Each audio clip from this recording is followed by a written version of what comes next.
Queremos saludar a la gente que está en las ciudades, en los pueblos, que está en Estados Unidos, que está en Argentina, en Colombia, en Haití, en Panamá. Queremos saludar a la gente que también se conecta con nosotros en Europa, Canadá. Así que saludos para todos. Sigan conectados con nosotros a través de nuestro canal, que le vamos a seguir trayendo una palabra de la revelación de Dios para este tiempo.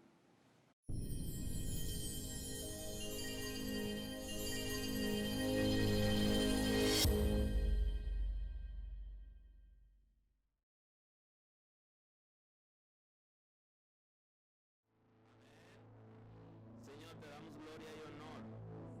Gracias por tu misericordia a nuestro favor. Gracias por darnos el privilegio de estar en la casa tuya, Señor, para poder compartir con nuestros hermanos, compartir la palabra. Señor, gracias porque tu Espíritu Santo perdona, guía, trabaja en una manera extraordinaria en el ser, en cada uno de manera individual. Tú eres misericordioso, Señor, eres poderoso. Restaura, perdona todos los pecados en el día de hoy.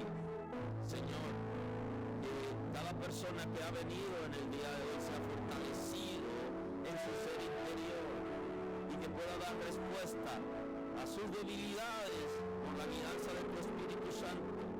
Señor, tú eres poderoso para perdonar y para fortalecer en cada área de la vida. Eres misericordioso.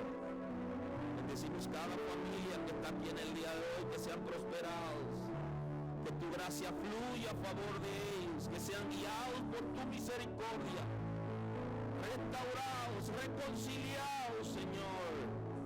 Restaura relación de parejas, restaura relación de padres e hijos. Sé tú sanando, conforme a tu grandeza, tu poder extraordinario, a la necesidad de cada quien, de cada familia, de cada matrimonio. Obra, Señor. Cancelamos todo espíritu de maldad que viene para atacar a las familias y los matrimonios. Son inoperantes en el nombre de Jesús. Aquellas relaciones de parejas maduras, relaciones de padres e hijos maduras, Señor, que sean sólidas, que sean fuertes. Tú eres quien sana. Tú estableces tu orden para gloria de tu nombre. Gracias por las familias de la casa. Gracias por las familias del sector. Gracias, Señor, por las familias de Santo Domingo Este. Gracias, Señor, porque obra en la familia de Santo Domingo, de la República Dominicana. Tú obra en una manera extraordinaria. Con misericordia. Todo espíritu que viene para traer violencia en la familia es inoperante. Cancelamos la operación de los espíritus de maldad que vienen a traer tristeza, dolor, angustia, violencia. En el nombre de Jesús es inoperante. Hay paz. En el nombre de Jesús. Señor, restaura corazones, libera espíritu, libera, Señor, intelecto, transforma mentalidades, sana corazón y emociones. Para gloria de tu nombre, Señor. Gracias. Gracias, Señor. A ti damos la gloria y el honor. Tú eres quien santifica la casa. Tú eres quien funciona, quien guía. Tú eres el Salvador. Renueva las fuerzas de aquellos que están cansados. Señor, renueva las fuerzas. Aquellos que están cansados espiritualmente, porque tienen situaciones sin resolver, porque están siendo asediados o están siendo procesados, Señor. Levántalo, dale nuevas fuerzas, que puedan concentrarse en ti. Todo aquello que está distrayendo es inoperante en el nombre de Jesús. Danos la sabiduría.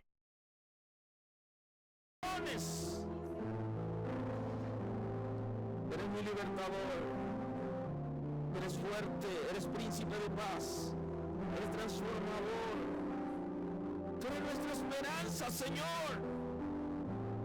Completa tu obra en esta casa, en cada familia, para gloria de tu nombre. Mira los medios de producción de los hermanos, sana los medios de producción, suple empleo a aquellos que no tienen, por tu misericordia. Sé tú obrando en aquellos profesionales independientes, los empresarios, en aquellos que tienen negocios. Suple tú, da sabiduría. Los emprendedores, Señor, oh, abre puertas. Aquellos que tienen deudas, Señor, oh, dale la sabiduría, el entendimiento, suple necesidades para que puedan estar al día con sus acreedores. Sé tú sanando, Señor, la vida, la familia y la finanza de nuestros hermanos, para gloria de tu nombre. Oh Señor, aquellos que le hacen falta cosas que no pueden alcanzar, que el presupuesto no le alcanza, sabemos que dependemos de ti. Obra en este tiempo, ten misericordia de la República Dominicana. Obra en una manera extraordinaria, sana esta nación, da sabiduría a nuestros gobernantes, da la salida, Señor, en medio de situaciones difíciles. En ti confiamos, eres nuestra esperanza, en ti estamos anclados y tú lo estableces. Como hay justo desamparado, ni su simiente, ni su descendencia que ande mendigando alimentos. Suple por tu misericordia, Señor, y da sabiduría a nuestros hermanos para que puedan aprender a administrar sus recursos para gloria de tu nombre. Gracias por la palabra de hoy, Señor, porque trae fortaleza y guianza, porque produce arrepentimiento, porque tu Espíritu Santo transforma y guía para gloria de tu nombre, Señor. Aleluya, bendito es el nombre del Señor. Aleluya.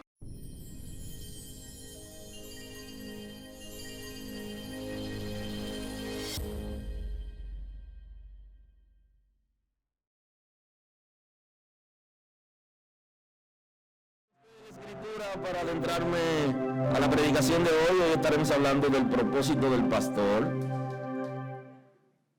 Voy a introducir, mejor dicho, quizá hoy no pueda definirlo, pero al menos darle una idea de por qué el Señor llamó pastores. Aleluya. En Hebreos estoy, Hebreos 13. En el versículo 14, si son amables, compartimos la escritura en esta mañana. En el nombre de Jesús. Porque no tenemos aquí ciudad permanente, sino que buscamos la porvenir. Así que ofrezcamos siempre a Dios, por medio de Él, sacrificio de alabanza. Es decir, fruto de labios que confiesan su nombre. Y de hacer el bien y de la ayuda mutua, no os olvidéis. Subraye eso. Porque de tales sacrificios se agrada a Dios. Y entonces añade, obedeced a vuestros pastores y sujetaos a ellos, porque ellos velan por vuestras almas, como quienes han de dar cuenta, para que lo hagan con alegría y no quejándose, porque esto no es agradable, porque esto no es provechoso, dice el texto. Así que muy amable. Pueden sentarse. Hoy tengo la oportunidad de conversar con ustedes acerca del propósito del pastor. ¿Por qué en una comunidad existen pastores, en una comunidad de creyentes, en una iglesia? ¿Por qué? ¿Cuál es el propósito? Así que traeré hoy la introducción de esta enseñanza que durante un tiempo estaré dando, aunque no es corrido, porque ya saben que tenemos otra dinámica ya para el primer domingo de diciembre y así sucesivamente. Y en enero tenemos otra dinámica y así. El ser humano desde la creación fue diseñado para que establezca una relación con su Creador, el Altísimo, el Señor Todopoderoso. Ese es un diseño de Dios. El ser humano, desde antes de pecar, fue diseñado para que tenga una relación con Dios. Y hablo de Adán en este caso, que fue el ser humano creado por Dios, y Eva, su compañera, su ayuda idónea, su esposa, que fueron creados por Dios y que no tenían pecado. Ellos tenían una relación con Dios, inclusive cuando se produce la desobediencia que la Sagrada Escritura establece, que comieron del fruto, del árbol que produce fruto, del conocimiento, del bien y del mal. Entonces ellos pecaron, y cuando pecaron, Dios intentó hablar con el hombre, pero el hombre se escondía. O sea, él sabía quién era Dios, tenía una relación con Dios y continuamente hablaba con Dios. Dios lo escuchaba y él escuchaba a Dios, y él conocía la voz de Dios. Por eso que él le dice, escuché tu voz, la conocía, amén. Conocía la voz de Dios, escuchó su voz, se dio cuenta que era su Señor, y se escondió, o sea que tiene una relación con Dios. Entonces Dios creó al ser humano para que tenga una relación con él, no para que el ser humano se independizara de Dios, sino que tuviera interacción continua. Ahora, por causa del pecado se rompieron esos vínculos, y el ser humano hoy se revela a Dios y no quiere nada con Dios, excepto que esté pasando por algún proceso difícil. Entonces clama a Dios, y Dios, que es bueno, lo escucha y lo asiste, aun que lo que el Señor quiere es que venga el arrepentimiento. Pero Dios cuida a sus criaturas, está con ellos esperando que se arrepientan, y les suple necesidades por medio de aquello que se conoce como la providencia de Dios. Dios provee a sus hijos y a sus criaturas de manera directa e indirecta, utilizando algunos medios y sin ellos. Suple sus necesidades, lo cuida, lo sana, lo escucha. Y buscamos a Dios de acuerdo a la necesidad que tenemos. Y eso pasa muchas veces en la iglesia, que la gente en la iglesia, de que tienen situaciones difíciles, tú lo ves orando mucho y buscando a Dios. Y así es el inconverso, aquella criatura de Dios que no ha conocido a Dios, le pide a Dios, y cuando está acorralado, le pide, pero Dios quiere algo más, que tengamos una relación con Él. Aleluya.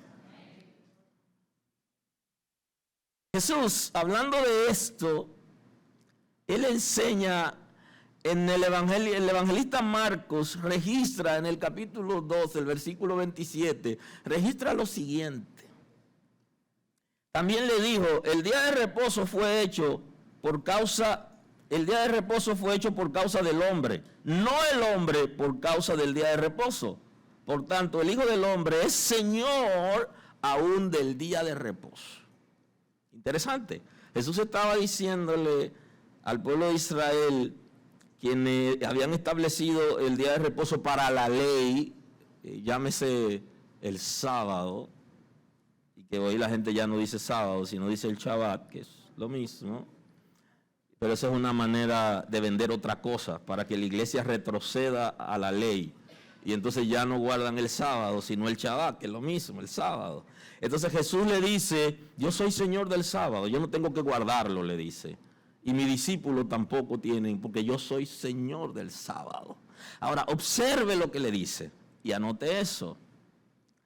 Porque el día de reposo fue creado a causa del hombre. Dios creó el día sábado con el propósito de que fueran al templo, que buscaran a Dios, que no trabajaran.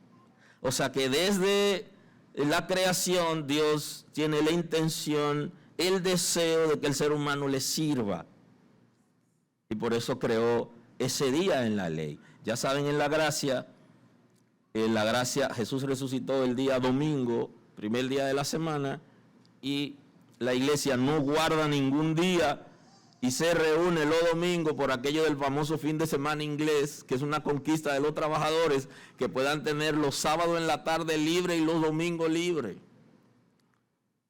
Hoy es diferente, después que el mundo ya se ha industrializado, ya se trabaja todos los días, todas las horas, y el hombre como una máquina, pero como una conquista para que el ser humano descanse.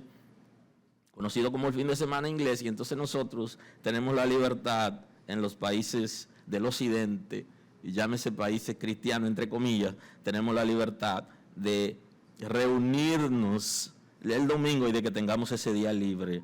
Algunos, digo, no todos. Y entonces, ¿por qué? Porque desde un principio Dios quiso que el ser humano se acercara a Él. Y no sé si lo saben, pero hay estados en los Estados Unidos que compañía cierran domingo, y también la gente tiene por costumbre ir a la iglesia los domingos. Y usted se pregunta que por qué es un país prosperado. Busque el origen y usted se dará cuenta. Póngase a leer un poco, que eso le ayudará para tener conocimiento y enriquecer su lenguaje. Y entonces se va a dar cuenta que desde sus orígenes es un pueblo, una nación que busca a Dios, aun cuando ha habido ciertas libertades y cierta corrupción en términos religiosos, tienen un sincretismo. Sin embargo, todavía hay gente fieles. Inclusive el Día de Acción de Gracia se celebra porque le dan gracias a Dios. Aleluya. Por haberlo cuidado al cruzar el Atlántico Norte desde Europa.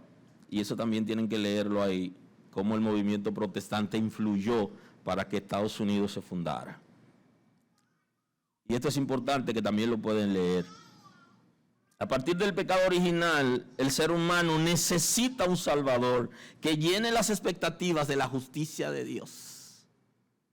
Y eso está expresado, esa respuesta está expresado en el libro de Génesis, primer libro de la Biblia, capítulo 3, el versículo 15, dice el texto: y pondré enemistad entre ti y la mujer, entre su simiente y la simiente suya. Esta te herirá en la cabeza y tú le herirás en el calcañar. La respuesta de Dios al pecado original fue la necesidad de un Salvador, llámese Cristo el Señor, que la Escritura registra que tenía que llenar las expectativas de la justicia de Dios, expresa Romanos, y para eso Él tenía que ser herido en el calcañar o el talón del pie.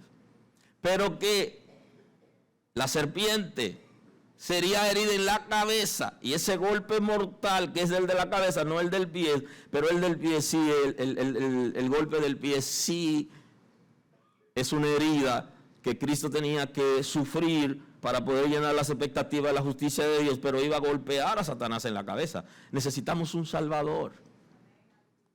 Y ese Salvador no es cualquiera, es el diseñado por Dios. Por eso que el texto está diciendo: y en ningún otro hay salvación, porque no hay otro nombre bajo el cielo dado a los hombres en el que puedan ser salvos. Todavía lo recuerdo el texto, fue el primer texto, uno de los primeros que me aprendí cuando llegué a la iglesia. Pregúnteme por qué. Porque la iglesia se llama Hechos 4:12. Y de una vez lo busqué en la Biblia. ¿Qué es lo que significa eso? A ver si yo no estoy en el sitio equivocado. Que en ningún otro hay salvación. Eso está establecido en la Escritura. Hay una respuesta para el pecado de la humanidad. ¿Y qué es? Restaurar la relación de Dios con el hombre. Porque el gozo de Dios, el amor de Dios, el plan de Dios para su gloria es que el hombre se reconcilie con Él, que le sirva, que le conozca, que se humille, que le pida perdón por sus pecados. Ese es el propósito de Dios. Aleluya. Por eso el apóstol Pedro registra en su primera carta, en el capítulo 1, versículo 19, él dice: sino con la sangre preciosa de Cristo, como de un cordero sin mancha y sin contaminación, ya destinado desde antes de la fundación del mundo. Y Pedro es capaz de decir: antes de que se creara el mundo, Dios tenía la respuesta para el pecado del ser humano, porque sabía que el ser humano iba a pecar y tenía la respuesta para él. Y entonces tiene a Cristo seleccionado.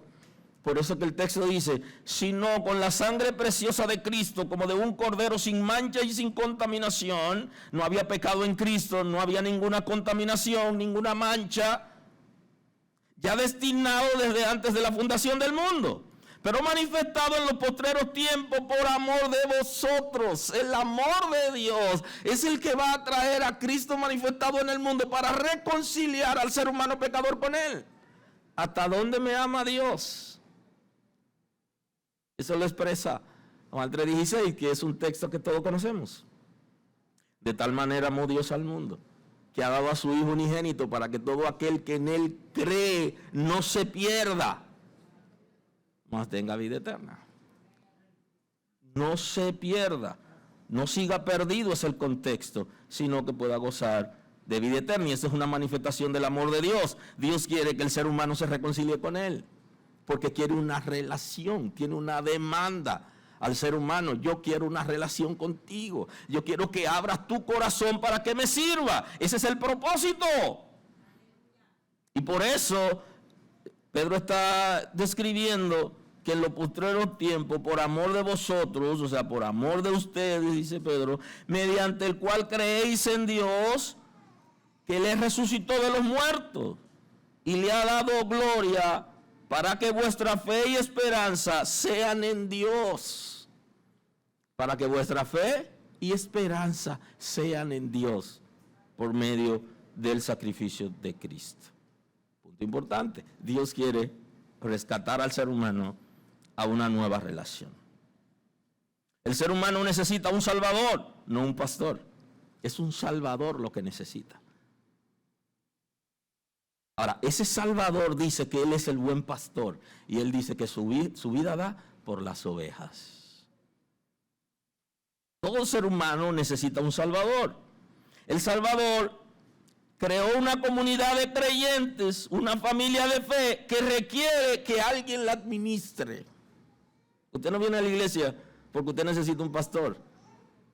Usted debe venir aquí porque usted necesita un Salvador.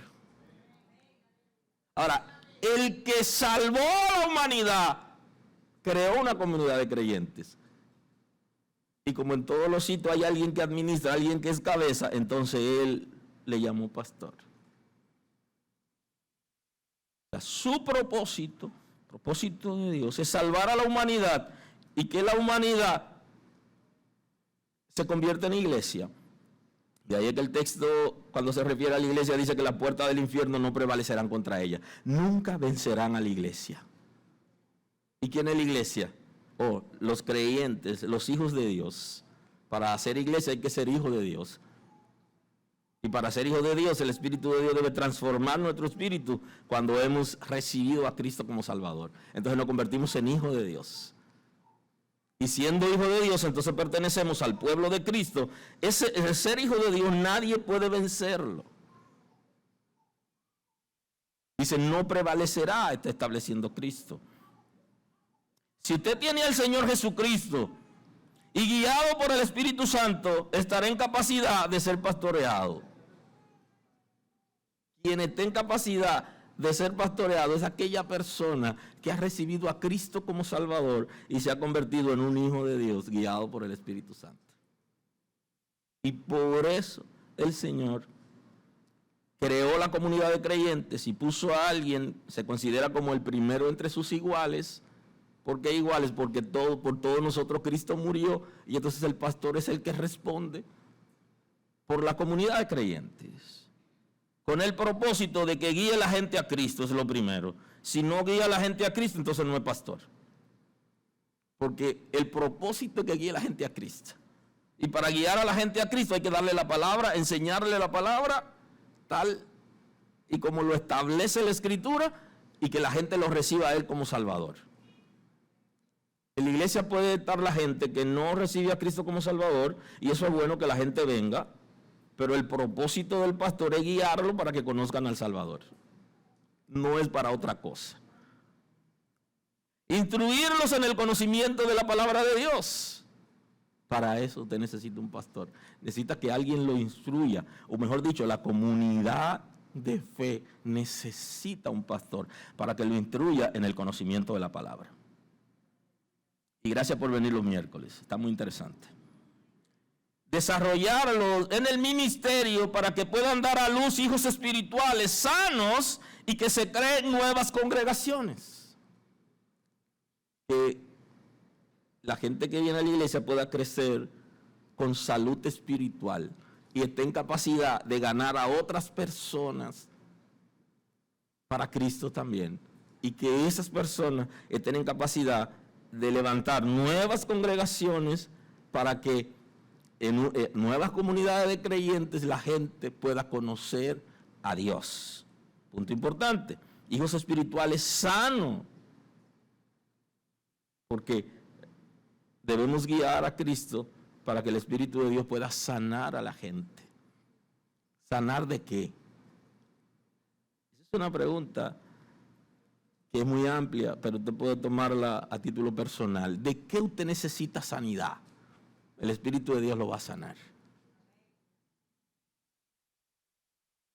Y sería como para una reunión sucesiva para hablarle del tema y traerle una lista de las cosas que la gente debe ser sanado, conforme establece, recogen los evangelistas y establece el profeta Isaías, aparte de la experiencia personal.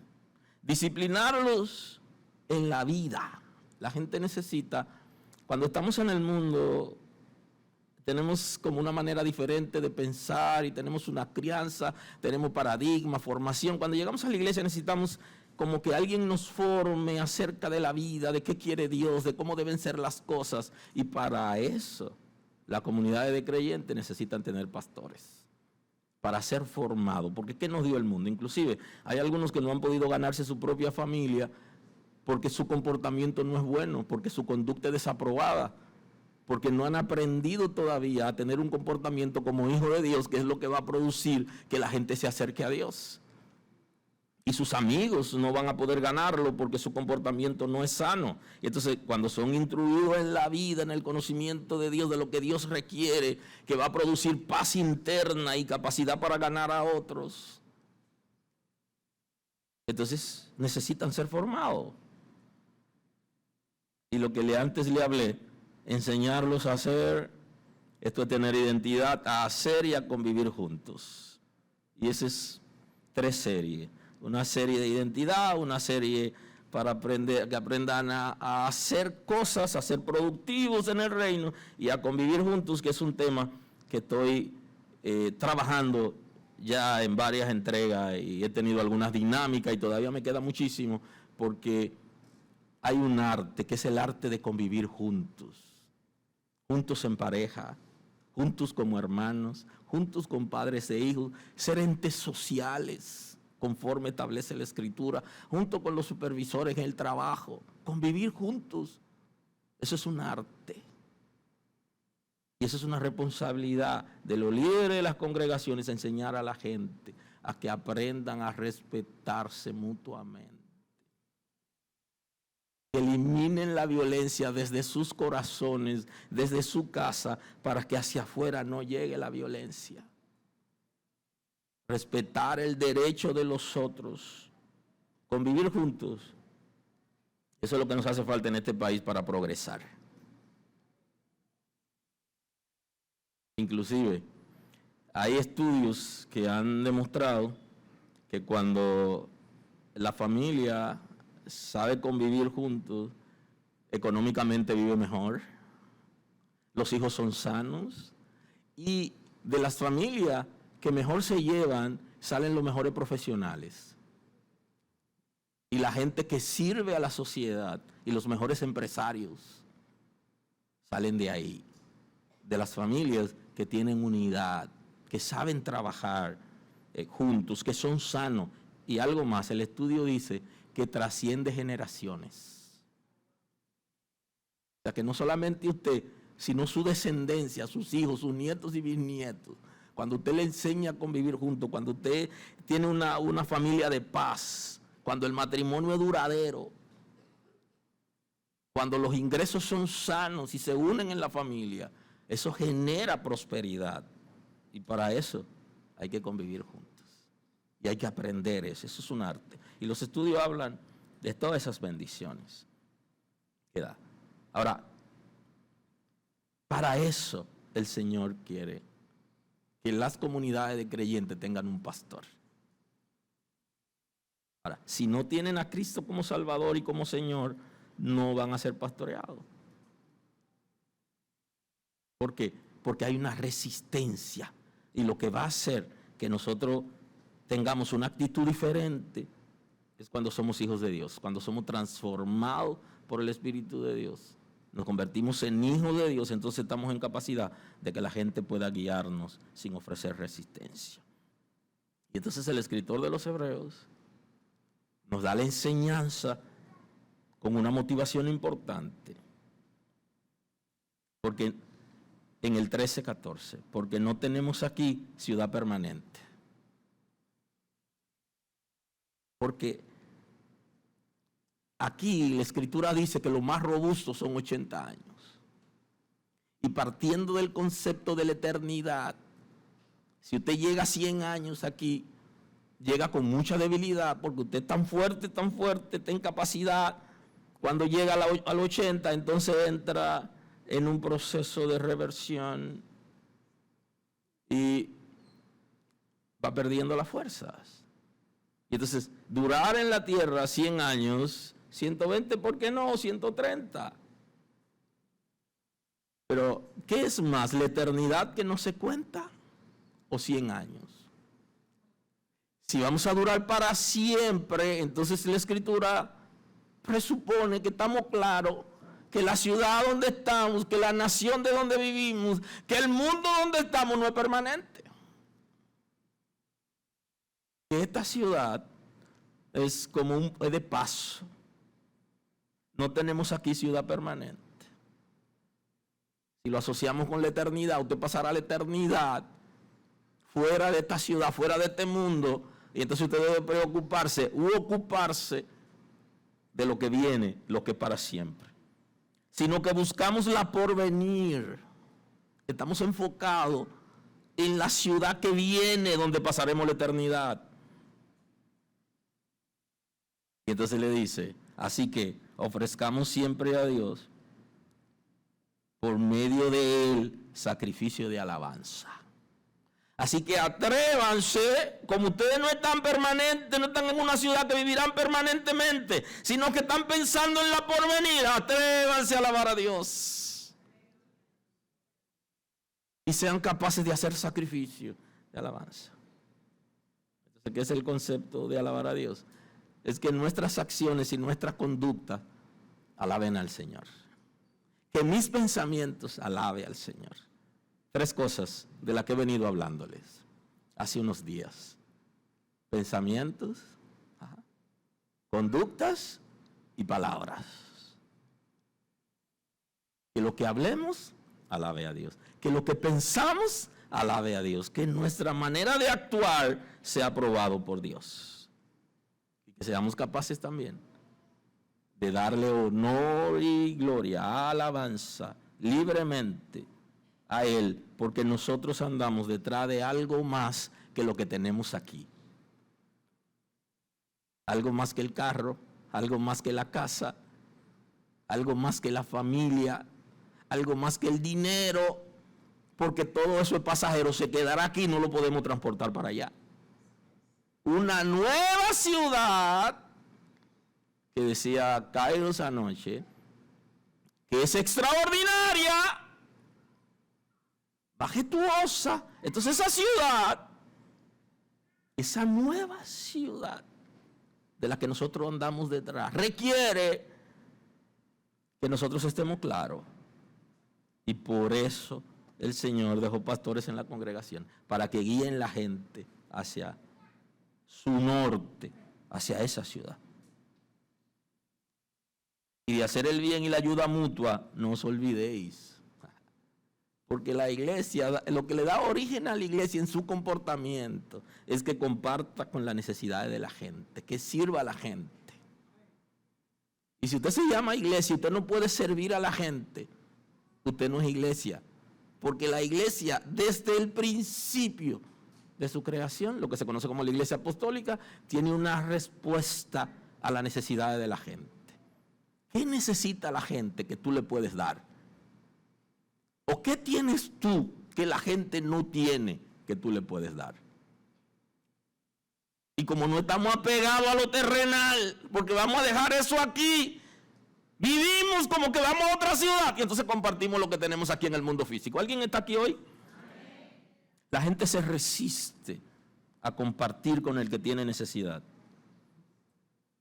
Pero la iglesia, el que ha sido transformado por el Espíritu Santo, que no es dueño de nada, sino que lo que tiene lo tiene por gracia. No olvide eso, le aconseja de hacer el bien y de la ayuda mutua. No os olvidéis, no dejen de hacer el bien, de bendecir a la gente que tiene necesidad, de lo que tú tienes, lo que menos tiene, porque hay mucha gente que está gritando, porque eso es un modo de vida de la gente, y dicen que no pueden dar, porque lo que quieren es dar dinero. Si tú no tienes dinero para dar, da conocimiento, da servicio, ayuda a la gente, asesóralo, al menos dale la palabra, dale algo a la gente. ¿Qué es lo que tú tienes? No te aferres a eso, que es pasajero. Tú no lo vas a llevar más allá, se va a quedar aquí. Aleluya. Dice, no se olviden de eso, porque de tales sacrificios se agrada a Dios. Por eso que la Escritura dice que el que le da al pobre, a Dios le presta. Porque Dios lo asume como un préstamo cuando usted asiste a alguien que tiene necesidad cerca de usted. Entonces Dios dice, le debo, lo toma como un préstamo. Sea creyente o no lo sea, la persona que asiste a alguien que tiene necesidad, Dios lo asume como préstamo, establece la Escritura. Dios se lo pagará. Y entonces le da una nueva enseñanza. Dice, obedezcan a los pastores y sujétanse a ellos, porque ellos velan por vuestras almas como que tienen que dar cuenta. Y aquí entra el concepto de mayordomía. Entonces le dice, eligió a los pastores para que administren y rindan a Dios. Y entonces le dice a la gente, trabajen con ellos para que no tengan que quejarse. O sea, que tú no seas el que produzca que el pastor se queje con Dios. Y que tú no seas la persona que diga al pastor, wow, trabajar tanto de balde. No, que tú no seas esa persona, sino que tú corresponda no al pastor, sino a Cristo y al Espíritu Santo. Y que te deje pastorear, como que te deje guiar. Entonces, ¿qué dice el apóstol Pablo cuando le habla al pastor Timoteo? Dos enseñanzas. Una como obispo, que el concepto es pastor de una ciudad, de una comunidad donde hay varias congregaciones. Y tanto a él directamente, él le da varias enseñanzas acerca de cómo debe ser la relación con la gente. Y voy a comenzar como siempre, de adelante para atrás. En el 5.1 él le dice a las ancianas como a madres, le dice qué relación tú debes tener, el apóstol Pablo al pastor Timoteo. ¿Cómo debe ser la relación del pastor con la gente? Si es anciana, como si fuera una madre. O sea que la relación no es de persecución ni de enemistad, sino es una relación de amor, donde el pastor se vuelve hijo de las ancianas de la iglesia. Lo ven como su hijo, lo abrazan como su hijo, lo aconsejan como su hijo, lo apoyan como sus hijos. Y él debe responder como se responde a una madre. A las jovencitas como a hermana, con toda pureza. Que las jóvenes de la iglesia sean como mis hermanas, como la hermana del pastor. Y que tenga una relación donde no quiere quitarle cosas, despojarla de cosas, ni buscar algún interés sexual o económico, sino una relación de amor con pureza, dice el texto sagrado. Como a su hermana, y que la hermana lo vean las jóvenes como si él es su hermana, como si él es su hermano. Una relación de hermandad está estableciendo la Escritura. Dice, honra a las viudas, que en verdad lo son. le está diciendo, el concepto viuda, huérfano en la Escritura es un concepto que demuestra lo necesitado, se refiere a la gente que tiene necesidad. Y entonces manda honrar a la viuda. ¿Qué es una viuda? Una viuda es una mujer que se le murió el esposo y que por alguna razón está pasando por una situación difícil. Manda a honrarla, a tratarla bien, a apoyarla. No se pueden abandonar las personas que tienen necesidad en las congregaciones. Y él le da un mensaje directo al pastor. Tiene que estar pendiente de esa gente que tiene necesidad. Y esa mujer que murió el esposo, que por ende está en necesidad. Dice, pero si alguna es viuda y tiene hijos o nietos, le dice mayormente a aquellas que no tienen familia o que tienen hijos pequeños, y entonces ya la que tienen hijos grandes o nietos, él le dice, el apóstol Pablo le dice al pastor Timoteo, le dice que aprendan estos primero a ser piadosos para con su propia familia. Le dice, enséñale a los que tienen padres en la congregación, que no sean irresponsables con sus padres, que lo honren, que de lo que ganan compartan con ellos, que sostengan su familia. Es una responsabilidad del pastor. Que a veces le grito y le digo, no son nada si ustedes no apoyan a su propia madre. En Israel había una expresión que decía que si alguien ofrecía lo que tenía a Dios, ya no podía compartirlo con nadie. Y habían hijos impíos que iban a la iglesia y decían, mi fortuna se la doy a Dios con el propósito de no ayudar a sus padres. Y quieren ayudar a la iglesia y quieren traer dinero a la iglesia y ofrendar, pero sin cooperar con sus padres. Entonces le dice, que enséñale que aprendan. Y la iglesia no debería recibirle a pecadores y gente mala que no comparte con su familia, no debería recibirle dinero. No, vete con tu dinero. Que no es capaz de ayudar a tu propia madre, a tu propio padre, que lo ignora y que lo ve en necesidad, languidecer, y que ni siquiera le pregunta si comió, si compró el medicamento, y están en la iglesia, y gloria a Dios. Entonces le dice, enséñale. Y ese concepto se llama disciplinar. Disciplínalos para que aprendan a valorar su familia biológica, a honrar a sus padres. ¿Alguien está aquí hoy? Que aprendan a ser piadosos para con su propia familia, le dice. Tienen que ser disciplinados y a recompensar a sus padres. Esto es bueno y agradable delante de Dios. Es una tarea fuerte, si se quiere. Enseñar a la gente a que sean piadosos con su propia familia. Que no sean violentos con su pareja, con sus hijos y sus padres. Y que puedan responder a sus necesidades. Y más como está la cosa ahora, que está un poquito como medio apretada, dicen en español. Aunque en República Dominicana lo flojo y lo apretado en términos económicos significa lo mismo. Pero la intención se ve que el hijo no tiene para darle, pero al menos se ocupa. Y entonces dice, aquellos que no tienen quien la apoye, la iglesia no la puede desamparar. Y entonces le dice, ocúpate de eso. Y entonces en el 3:1, el capítulo 3 de la primera carta del apóstol Pablo al pastor Timoteo, aquí le dice, palabra fiel, si alguno anhela obispado, buena obra desea. Si alguno quiere ser pastor de una comunidad de creyentes, desea buena obra. Y eso, para los que están aquí que desean ser pastores, dice la Biblia que es una buena obra. Aleluya. Es un buen deseo. Así que tengo que apoyarte porque es bueno ese deseo. Es necesario que el obispo sea irreprensible, dice. Marido de una sola mujer, sobrio, prudente, decoroso, hospedador, apto para enseñar, no dado al vino, o sea, no un borracho, porque ahora los pastores beben muchísimo y los líderes de las iglesias beben muchísimo, porque descubrimos que ya beber no es pecado, ya abrieron zafra.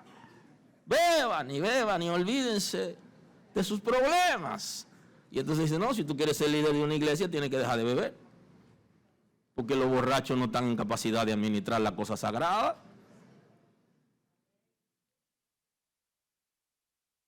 Ya no se sabe. Y usted lo ve ya en las redes sociales. Es en todos los sitios. No es solamente en el resort, en los resorts. No, hasta en las redes ya. Ya nadie se avergüenza de ser borracho. Y entonces dicen, no, señores. No.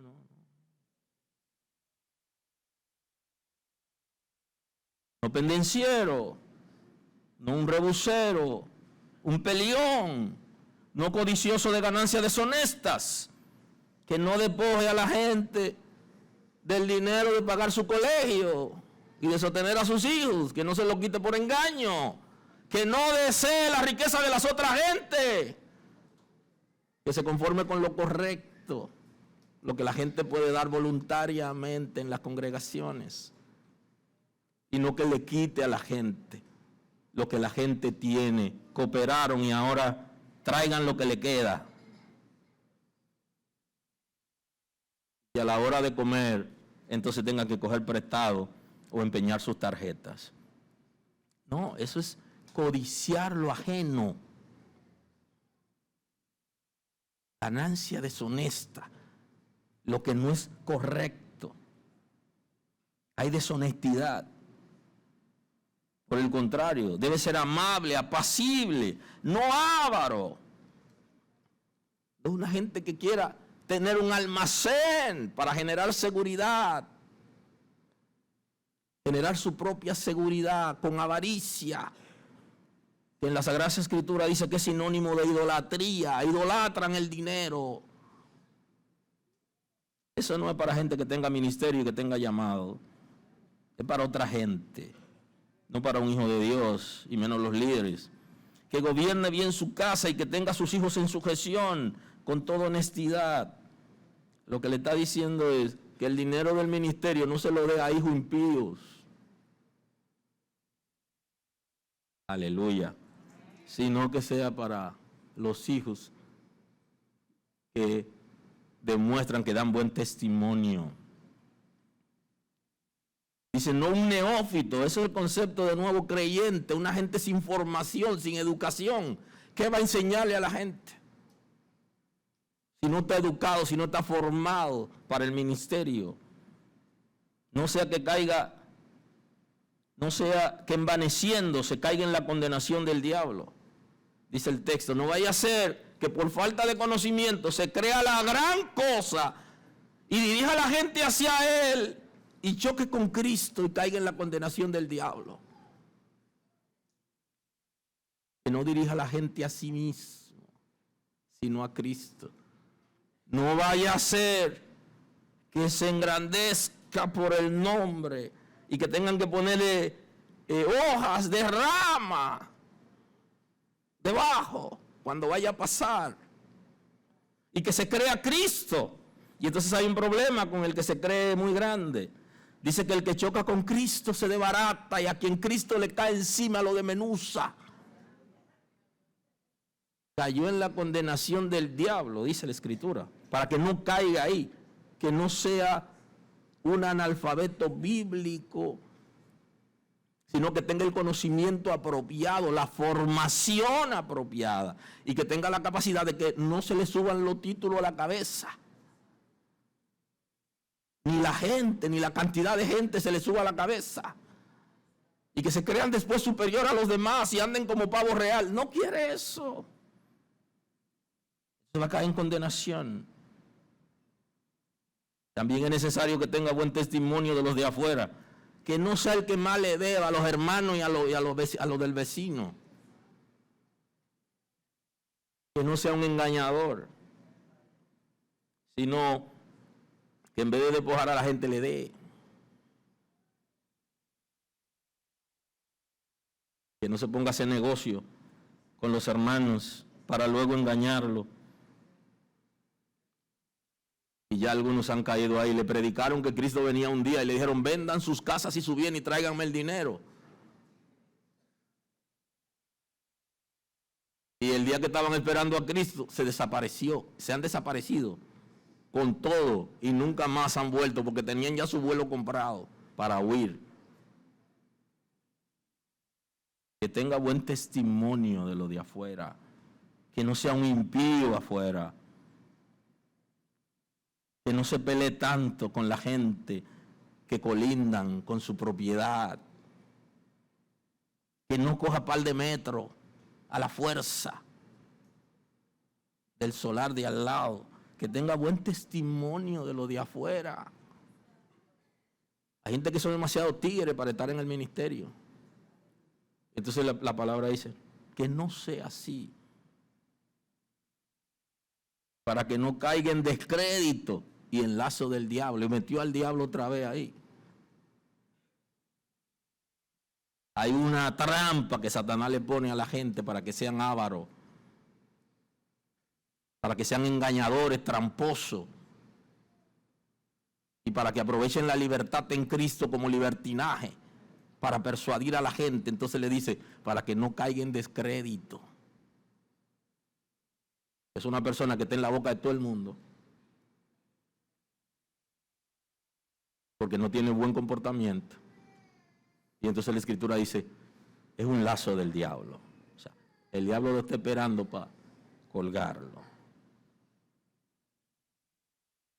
Y entonces, al pueblo de Israel, el Señor le hace una promesa.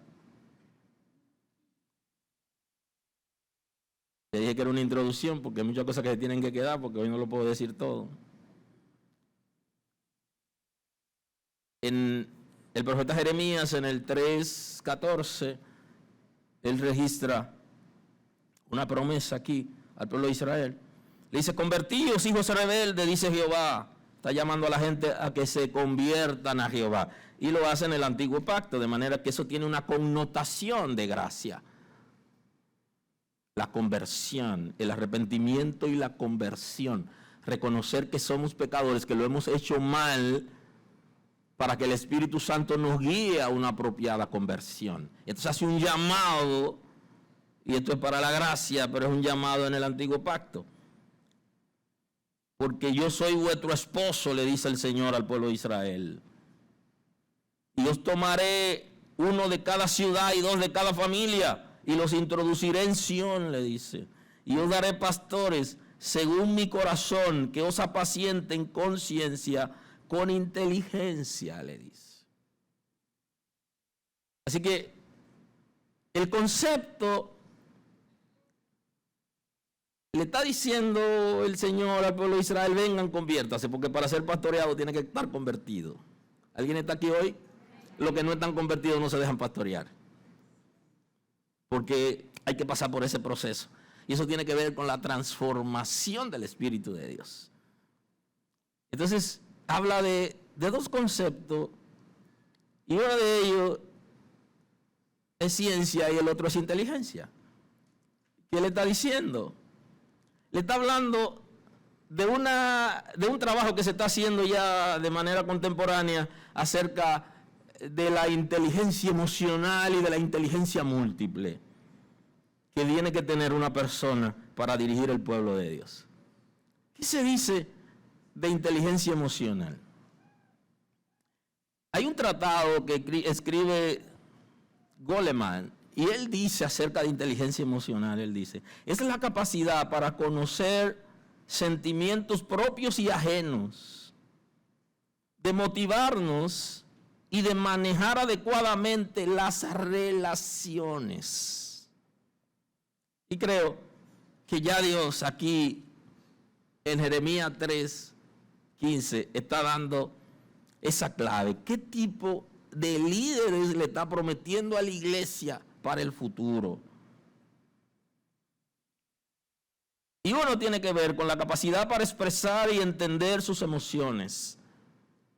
Que las personas que están al frente de congregaciones, que asumen responsabilidades de iglesia, sean personas capaces de entender sus emociones.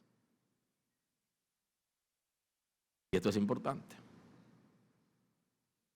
Aunque el Señor no nos ha perfeccionado, y yo se lo dejo de tarea hoy, el Señor no nos ha perfeccionado, y yo analizaba por qué el Señor no nos perfecciona para ponernos en el ministerio. Trabaja en nosotros y organiza cosas, trabaja en nuestras emociones, pero no nos perfecciona, porque Él quiere que la gente que uno pastoree se perfeccione a través de las imperfecciones del pastor. Ahí le voy. Perdóneme, que el Señor no ha terminado de trabajar conmigo.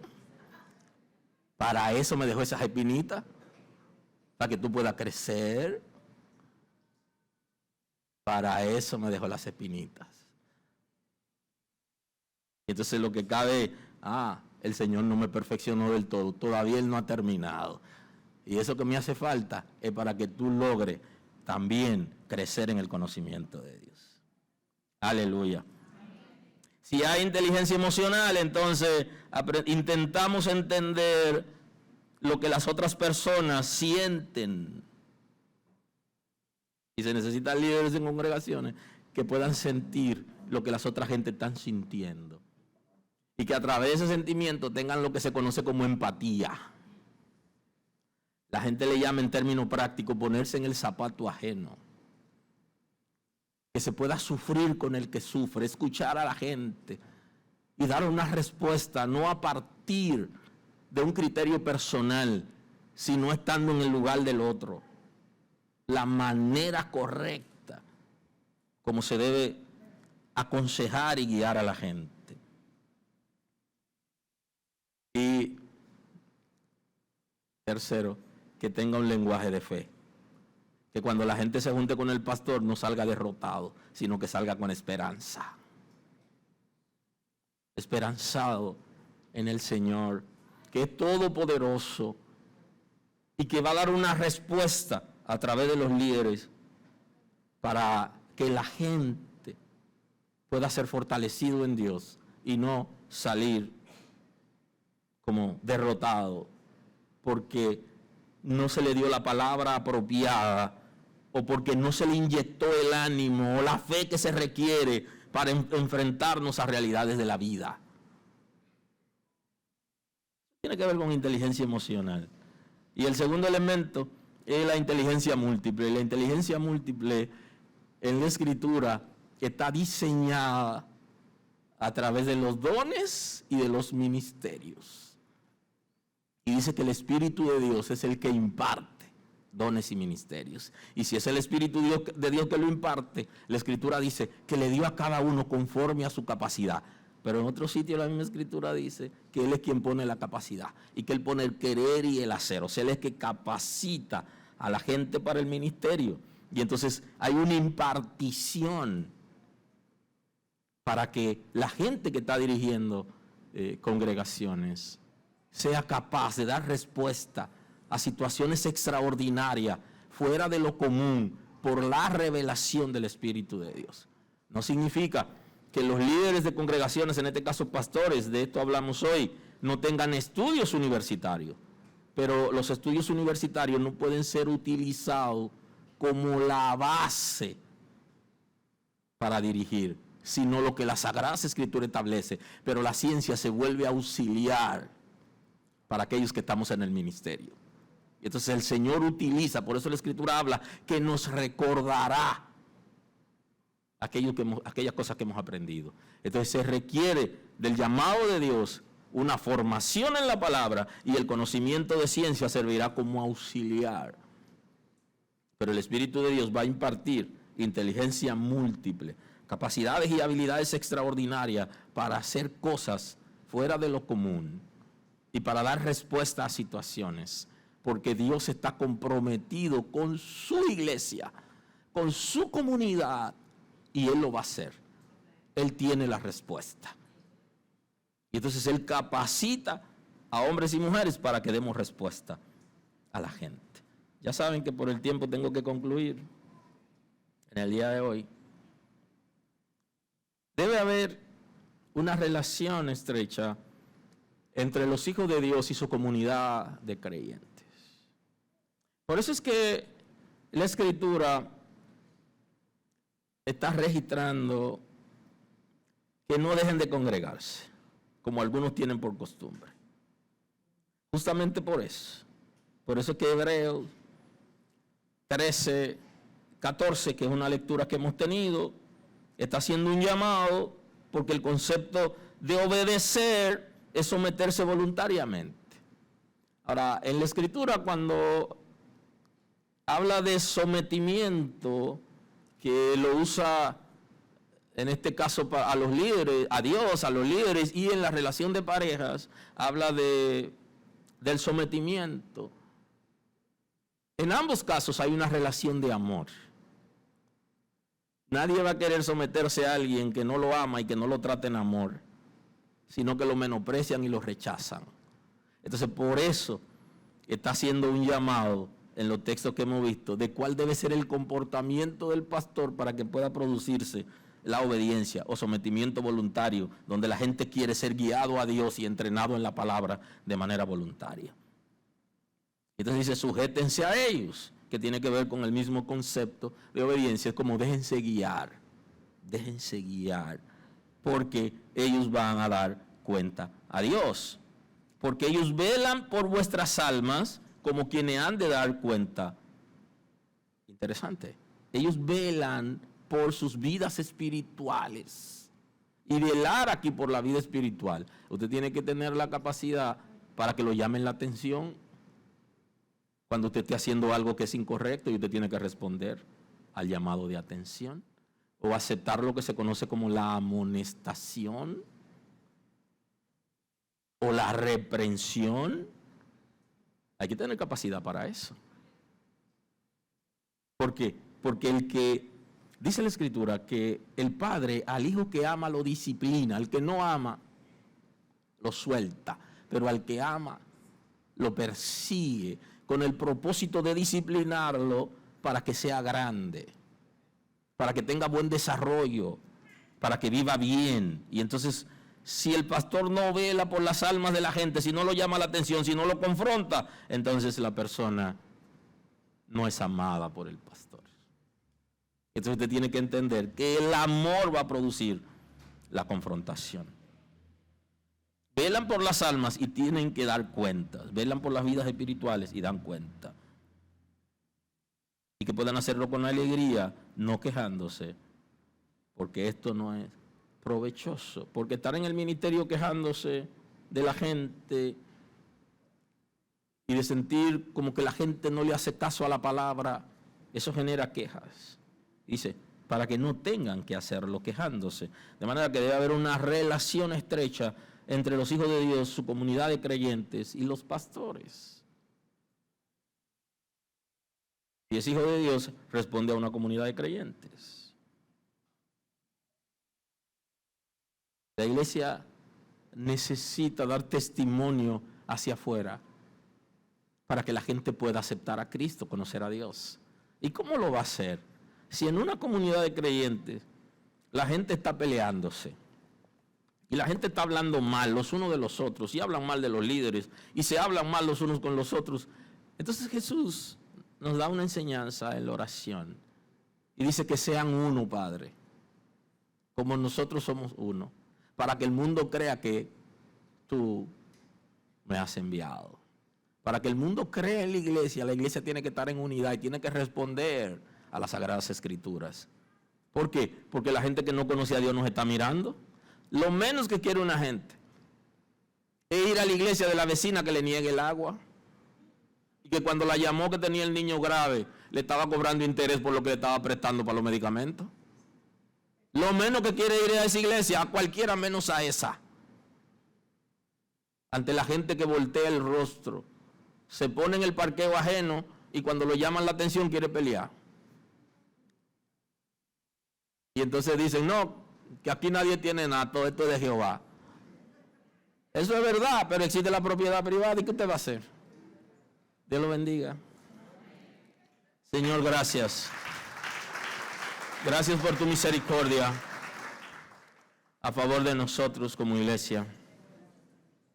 Sabemos que eres poderoso para sanar esta casa, para sanarnos, Señor, para que haya empatía entre nosotros y estemos fortalecidos, guiados por tu Espíritu Santo y que seamos ejemplo a esta comunidad y ejemplo a nuestra familia para que puedan conocerte a ti como el único Dios verdadero y a Cristo a quien has enviado.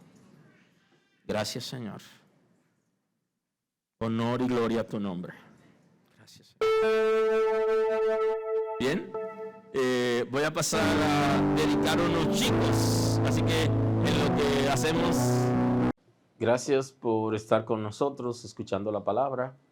Hoy es un buen día para que tomes una decisión para recibir a Cristo como tu Salvador. Nosotros queremos estar contigo y apoyarte en el conocimiento de la palabra. Podemos trabajar contigo un curso de estudio bíblico para que puedas conocer a Dios. Hoy es un buen día. Llámanos o escríbenos por WhatsApp y estaremos contigo en este momento. Dios te bendiga.